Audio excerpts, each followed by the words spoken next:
White House is backing a bipartisan bill in the Senate that would give the president the power to ban TikTok. And it comes as lawmakers sound the alarm about TikTok as a potential national security threat. Let's talk about it with Will Reinhardt, Senior Research Fellow with the Center for Growth and Opportunity. Will, it's always good to see you. Yeah, thanks for having me. Let's talk about this. There's been a lot of appetite, it seems, in the political class to do something to cast TikTok as a tool of the Chinese Communist Party here. And they say it's time to do away with TikTok. Yeah, no, so we've seen at least two separate bills that are coming through right now. There's a pretty recent one, a bipartisan bill coming out of the Senate that has kind of pretty broad support. And I think that there's an appetite to do something. And it's not necessarily an outright ban, but it would give the president, it would give the Department of State and like this kind of larger committee the ability to review not just TikTok, but a whole bunch of other programs as well, and basically say that they no longer can exist because of national security concerns. So it's a pretty broad bill. I think the biggest concern for me is, what else other than TikTok would be included in all of this. And I think that's still something that we're kind of uncertain about right now. Yeah, because it seems like not just from the concerns about the security potential for it, but a lot of people have said some of these social media apps, for one reason or another, are dangerous for kids under a certain age. We've seen some people come out in favor of a ban for social media apps for people under 13 or 15 or 16. Yeah. It seems like it's sort of an all-encompassing boogeyman right now in this conversation.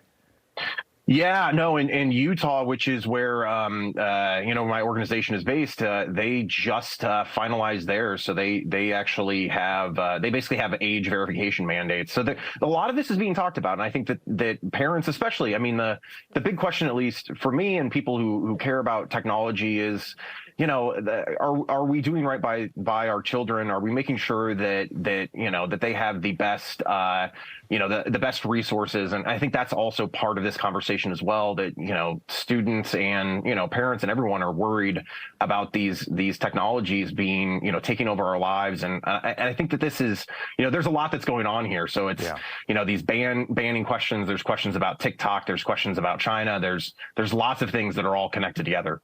We've had you on my show at 11:30, The Final Five, many times as we talk about these issues, and I focus on politics in that regard. This is something that has had some sort of bipartisan support, and what's curious to me is that you have people who have advocated in the past to get the government out of a lot of these decisions, because whether you like it or not, at the end of the day, we're talking about a lot of these private companies, I mean publicly owned perhaps, but private companies here, and how the government's stepping in and making some of these unilateral decisions. Yeah, and I think the biggest question is whether or not something along these lines, whether or not an actual straight up ban would be legal, right? That if you were to ban individuals, or rather ban a company like this, what are the big First Amendment concerns? Because there's obviously a whole bunch of them, right? The ability to have or to stop somebody from speaking in the United States is, that's a violation of the First Amendment. And this is also something that is yet really to be tested is, could the United States government actually ban a foreign entity that's connected, but also that has this kind of free speech component? It brings in a whole bunch of different and very thorny issues altogether. Will Reinhardt, good to see you again. Thanks for joining us here. Yeah, thanks for having me, Jim.